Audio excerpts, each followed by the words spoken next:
There are people you're supposed to just wave at them at the parking. Right. Meet at the parking after in a meeting with the church and tell them, oh, good to see you, nice shoe, nice suit, nice whatever. Oh, football was great. Right. Have a great day. Right. But you cannot promote a parking lot friend Right. to be the sitting room friend Right. or the bedroom friend Right. and expect them to know how to handle that privilege.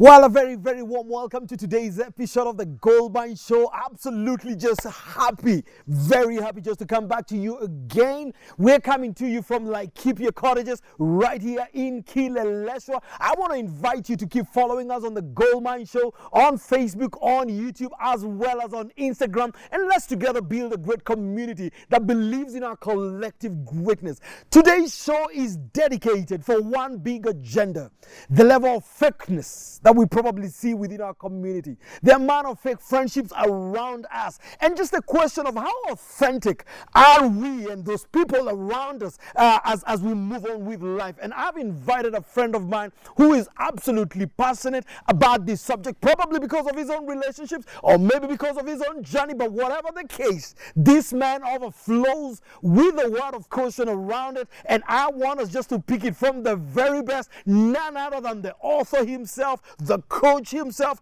great MC, and so many hats, a pastor, none other than my friend Robert Burale.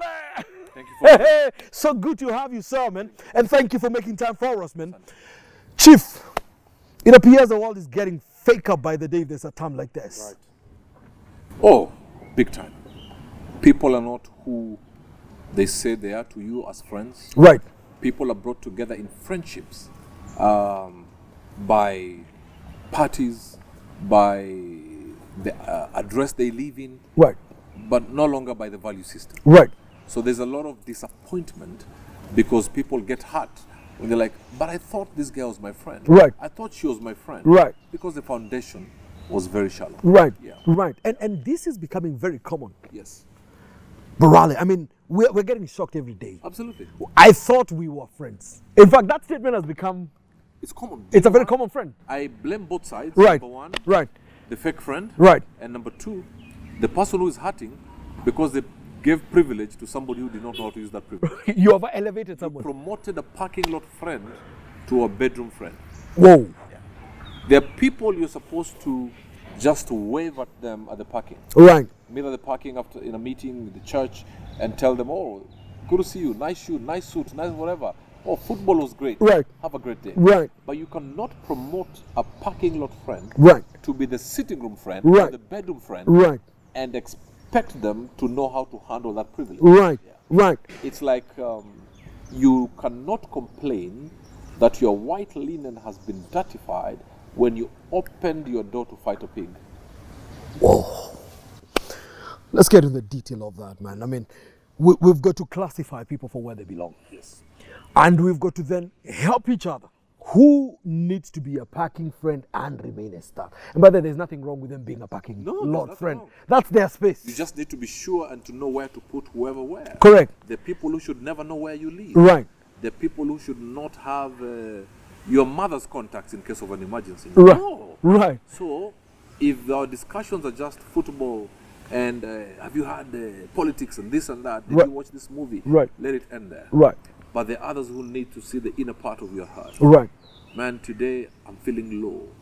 My marriage is on the rocks. I don't know where I'm going to get school fees. kind Right. of thing. Right. Those ones who are what you call the sitting room or the bedroom or the kitchen friends will understand the importance of keeping the knife away from danger, so they will not stab you at the back. But if you bring a parking lot friend to this kitchen friend, he will misuse the knives. So I want us to go to the details. And in fact, I think we will discuss all those three friendships. Yes. What they look like, Right. how to tell which is from which. And we'll start with the parking lot. We'll go to the sitting room. Eventually, we can go to the bedroom. Yes. So let's go to the parking lot friend. Parking lot friend Right. is the friend who doesn't really care about what you're going through. Right. Doesn't really ask you the deep questions. Doesn't want to know, why are you low today? No. That parking lot friend is the one, hey, listen, did you hear what happened yesterday? Have you read what happened on Facebook? Have you seen what is trending? They don't want to go deep with you. Don't hate them. That's all they know. They may be a kitchen friend to somebody else. Right. But if they're parking lot to you, don't bring them to kitchen. Absolutely. Because you'll be disappointed. Right. They don't know how to operate Right. kitchen Right. in your life. Right. So the friends who just want the very dilute conversation. Right. That if, let me even say it this way. Yep. The kind of friend who, when you're discussing something and there's somebody passing by, they don't need to shut up. Because there's nothing important they're saying. Yeah. It was probably Anybody politics. Anybody else can join in the conversation. Correct. Yes. Correct. Sitting room friend. Right. This is the friend who you are allowing in to share a meal with you because the level of trust and respect has gotten to a very respectable level. Right. All right? Right. You can discuss things like, I just bought this house the other day. It's a good address to live in. Right. But the bedroom friend. And they don't feel bad about it. I mean, they're happy to celebrate the fact that then you bought this address the other day, Yes. and this is where you're at. And that's the conversion they like. Right. Because they are also that kind of person. They're aspirational like that. Right. Oh yeah, even where I bought the other day is good. It's good. Yep. Yep. But remember, Yep. no matter where you live, upmarket, slum, the bedroom is still the most private place. Correct. This is when you say, man, I'm calling with my wife. Yep. My mom is not well. I don't know where to get money from. Right. This is where you say, my children are disturbing me. Right. Son, my daughter was expelled or found in the wrong company. Right. Right. These are the people who will say, okay, fine. It remains here. Correct. I'll give you this. What do you put in your bedroom? Your vests, Right. your undergarments, Right. they're all there. Right. So whoever comes into your bedroom may bump into them. Right. And they still need to respect your nakedness. Absolutely. Absolutely. So you have Absolutely. to be very careful. Right. The bedroom friend is the one who you're very deeply open with, Right. vulnerable with, Right. saying things that those things will not make them look at you any less. Right. Right. They're friends who are just supposed to see you as you. Right. Host of the Goldmine show. Yep. They're friends who are not supposed to see your tears. Right. Right. Bedroom friends have that privilege. The parking lot guy, and at some point then maybe even the question of fakeness and all of that stuff is because of our elevating people, because then maybe they didn't go through the correct graduation process. Yes. And the parking lot guy was fairly general, maybe very interesting stories, but very, very general stories. So there's nothing personal about me. It's about, And yeah, don't even say they didn't graduate to whatever. yeah, They have graduated to the highest level of parking lot friends. right. And they're okay with that. And they can They stay don't there. want to come to your house. Correct. So don't force them. Yeah. When you force them, Yep. you'll be forcing them to operate in a level and a realm that they don't have the grace to. Absolutely. So they'll bring the streetwise behavior into your personal space. Correct. So when you get hurt, even as you blame them, you need to ask yourself, what part did I play Right. in allowing them this close? Right. Because the sitting room is not an extension of the parking lot. Those are two very different Yeah, spaces. if you live in an apartment area, in an estate, Yep. there are people who can see your gate, and everybody says that's his gate. But not many people know the color of chairs in your house. Right. So the parking lot friend is open to all. Right. So do you invite everybody to your house? No. But maybe people pass by your house and say, oh, that's his gate, Right. that's his car. Right. But it ends there. Right. But there are others who, when they ring the bell, you'll come out and say, what do you want? How can I help you? Yep. Oh, we're just here from here and here. We want to check on this. Okay, fine. Can I help you? Okay, fine. I'll give you the information. Walk out. But the others, when you open, you step back. Yep. For them to come. Absolutely. Absolutely. Those simple actions, Yep. we are so used to, but we don't understand how important and powerful they are. Right. If I can knock on your door and you open and then you move your body in a way to say, welcome, it tells me where I am at in your heart. Correct. But if you open and you're just there, okay, fine, can I help you? Yep. It also says a lot. Absolutely. So those actions actually are what we call the pillars or the indicators of where somebody is. And sometimes those things are very subtle that we don't pay attention to them. Because we are used to them. Yep. We are used to them. Right. Yes. Right. That we take them for granted. Right. Yet they're giving us a very, very strong message that it's Dangerous if we ignore those basics. Sometimes we've got to go back to the basics then. The most powerful thing is going back to the basics. Back to the basics in how we relate. I was talking to a security expert yesterday, and he was explaining to me how they do VIP protection. That even a week before that VIP comes, they do the basics. The VIP will stay in this hotel. The VIP will come out like this. Should we guard the backside, that big window? Should somebody be at the staircase? Somebody should come with the lift from down to up. Nobody should enter. It's the basics that help us. And every time we overlook then those basics, You're done. Even the gospel of Jesus Christ. Right. When you overlook the basics, we start too much drama. That is why we see pastors speaking to demons. But the basic is preach Jesus. Absolutely. Simple. Yep. But we try to be very dramatic. Yeah. How do I tell, therefore, that based on the journey? Because then a lot of these positions are a function of, I probably compromise out of a sudden journey and I then get cozy around you and etc. How do I tell that then this guy who we started off at the parking can now become or shows tendencies or values of becoming a sitting room friend? It's when the conversation changes. Right. The values changes. Right. When somebody calls you and says, I haven't seen your car moving for the last 2 days. Is everything okay? Right. Now they start getting concerned about me. Then that person has started the lessons to graduate. Right. Hey, bro, I haven't seen you. Are you okay? Not, I haven't seen you. Did you watch the game yesterday? Right. No. We are still at the parking. Yeah. I haven't seen you. If they are missing you, is because they have missed the parking lot conversation, keep that person in the parking. But if their worry and their concern is, are you okay?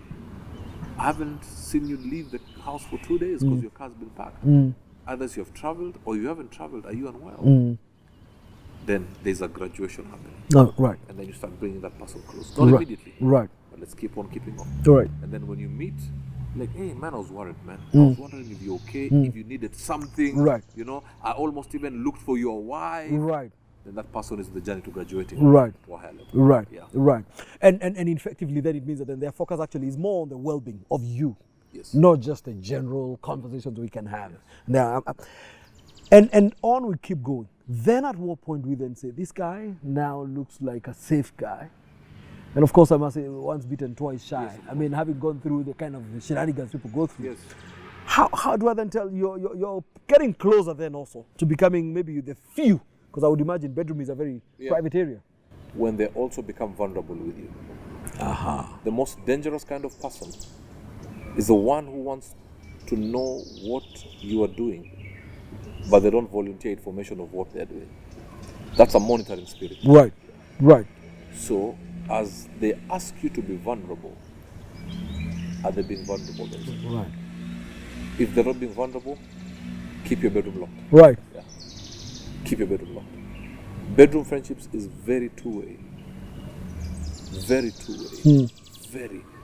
And I don't mean transactional in a very fake way, dilute way. I mean transactional in a deep way. As you open up to me, I respect it. I trust you enough to open up to you. It must be that. But it can't be just concern. And that person never says about their issues. Are they perfect? Nobody's perfect. Is there any marriage that is perfect? No. Absolutely not. No. So why does he demand you to be vulnerable, or she demand you to be vulnerable, and yet all she says or he says is the way the marriage is perfect? There's fakeness. There's fakeness there. Yeah. And the fact that then they also then become vulnerable means that then they now know there's information on your side that you could also, you hold. Absolutely. That is precious to them. And therefore they want to hold yours in the same regard. Somebody is vulnerable with you. Yeah. Why you can trust them to be vulnerable, to be vulnerable with them, is because they trust you so much with that information. You can trust them with this. Because if they've been vulnerable with you and they know you can betray them with that information and they would understand the pain, they would not do the same thing. Absolutely. Now, either because of beatings people have received or experiences they've had, sometimes you're not sure that then the vulnerability you gave me was also accurate. Yes. And because sometimes we can get fickle, Yes. I can vulnerably expose fake positions. Yeah. Either because my intention was not right and I needed to draw you to a place I needed you to be Right. for a motive that wasn't Pure. pure. Are there indications of how then I get to assess, if you may, that then the vulnerability is also accurate? Number one, the more you spend time with somebody, you understand their value system.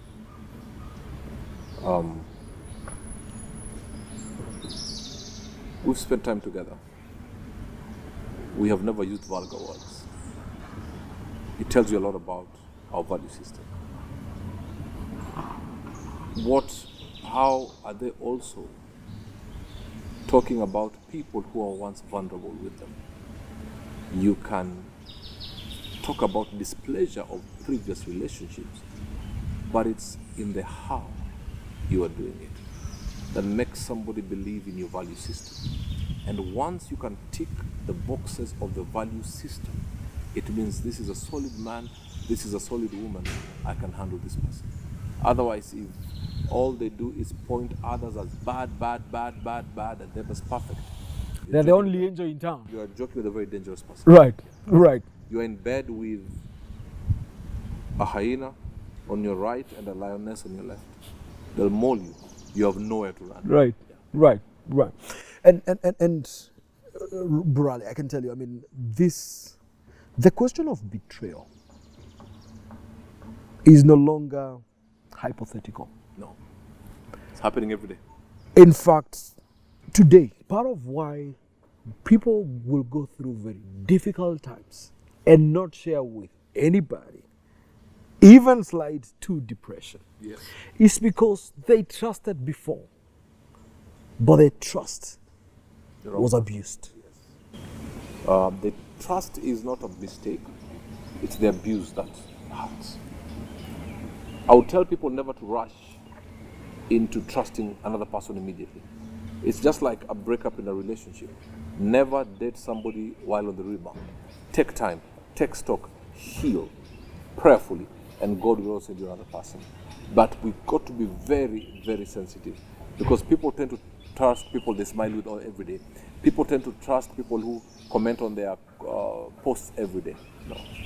In fact, some of the people who will be close to you, you may not talk every day. But it's solid foundation. Absolutely solid foundation. So even to somebody who has been hurt, I understand. We've all gone through that. But do not cry for too long, because 4 hours wasted in crying and wallowing in desperation is 4 hours wasted that you can get clarity. Yes, sir. But unfortunately, that desperation and the cry sometimes also blurs the vision. Yes. And I can't see very clearly when I'm crying. I can't. Your tears. Yeah. Yeah, like a windscreen. Yep. When it's raining, you do the wipers. Right. You got to see clearly. Right. Right. Because not seeing clearly, having a blurred vision, will make you make blurred decisions. Right. Right. And see, the paradox of this, coach, is the fact that then I have good intentions. Right. And sometimes I unleash some of the most priceless Yes. aspects about me. And we've seen this in businesses, we've seen this about a concept in an idea and all of that stuff. And this thing, I was emotionally invested in it. In fact, I suspect part of why it hurts is because there's an emotional investment to it. And then tomorrow, the guy I thought... All over. I was given everybody. Beans all over. The blogs and everywhere. Right. Your friends and your enemies alike. Right. This is it. Do not throw your pearls to the swine. Don't. Some things keep so dear. Let somebody earn. I would advise somebody to be very clear about separating emotion with some of these very dark secrets and deep secrets that, if not handled well, can be used against you or can close some doors for you. Is that make God your friend. for a while. Right. Always anyway. Right. But talk to God about some things before God gives you the peace and the grace and the release to tell somebody about it. Right. Right. Of course, you've got to be of a certain spiritual maturity to function at that point. And of course, part of the audience we are talking to today may not necessarily be at that point. I mean, we all aspire to get to that point. We are not necessarily at that point. How then do I then navigate that part that allows me to then say, here is a time to talk, here is a who to talk to,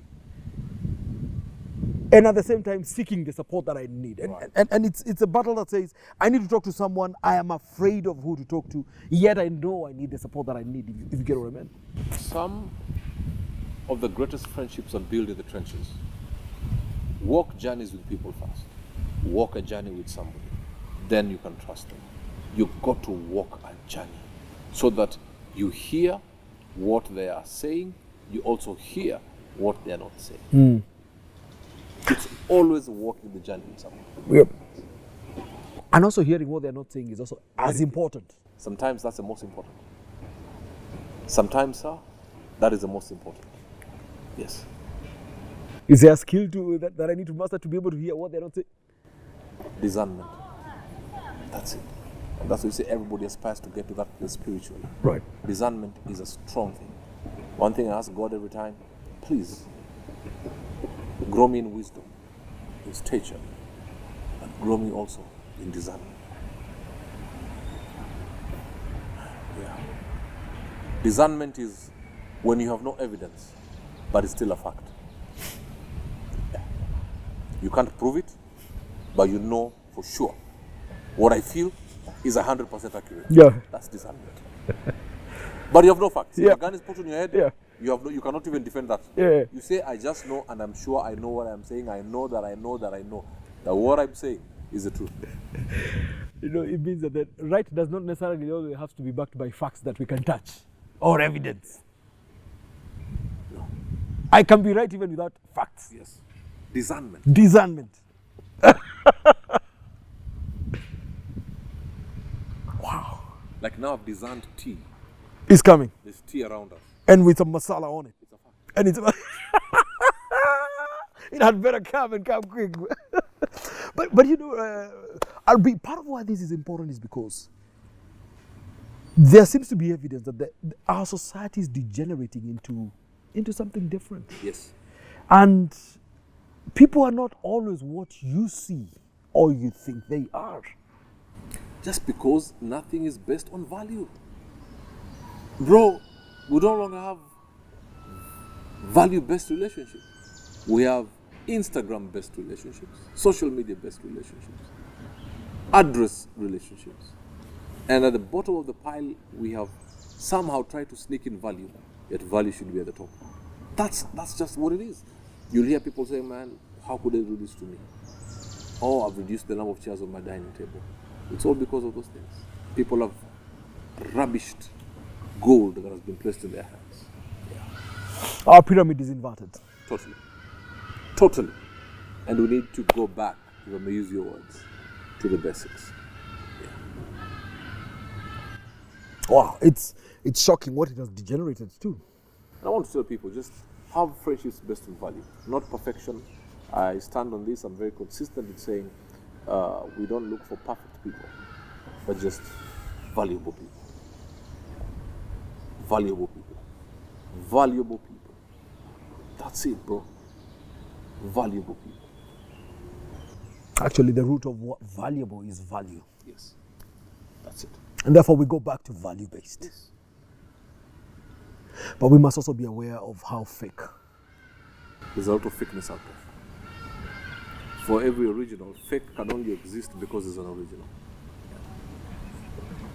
And fake needs to be separated by discernment. Because sometimes fake is 99% close to the original. It looks authentic in every way. Camouflages as original in every way. But man, when you talk about discernment, man, it appears that then we need God, man, for us to actually have meaningful relationships. Bro, there's nothing we can do without God. Discernment comes from Him. There's nothing we can do without God. Right. I mean, some may disagree with what I'm saying, but I stand on that word. We are nothing without God.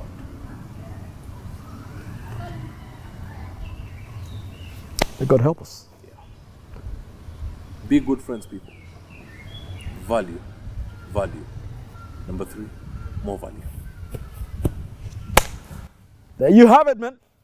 Until next time, follow RB. Yes. I'm on Israel Robert Burale, Facebook, Burale1, Instagram, Burale1, Twitter. My YouTube is Robert Burale the Coach. I must just, among the few genuine, straight. You're up there, man. Thank you. God bless you. Make the difference between a parking lot friend, a sitting room friend, and a bedroom friend. Don't be too lazy to distinguish those. It is in your interest to put in the hours to separate this. It's the only way you survive this hurricane. Until next time, God bless you and keep following the Goldmine Show.